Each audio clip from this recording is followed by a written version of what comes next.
ഒരു ജാതി ജാതകത്തിന്റെ ഷൂട്ട് തലശ്ശേരിയിൽ വെച്ച് നടക്കുമ്പോൾ ഒരു സംഭവം ഉണ്ടായി.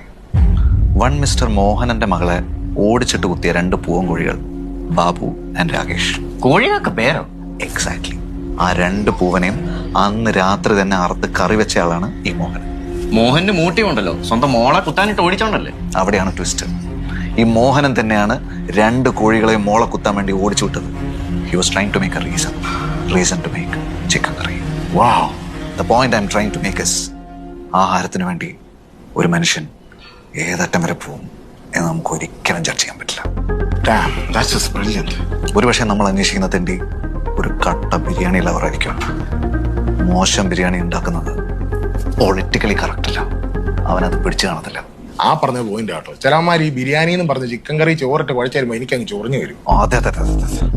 അതുപോലെ മറ്റേ ബിരിയാണിയിൽ പൈനാപ്പിൾ വെച്ചുണ്ടാക്കുന്നവന്മാര്, ആവശ്യത്തിനധികം ഏലക്ക ബിരിയാണിയിലിട്ട് ബിരിയാണി നശിപ്പിക്കുന്നവന്മാര്, വെജിറ്റബിൾ ബിരിയാണി വിൽക്കുന്നവന്മാര്, cold blooded killers. My god, ഒത്തിരി ടാർഗറ്റ്സ് ഉണ്ട്. നമ്മൾ ഇപ്പൊ തന്നെ ആളെ പൊക്കില്ലെങ്കിൽ ഈ ക്രൈം ഇവിടെ കൊണ്ടൊന്നും നിൽക്കത്തില്ല.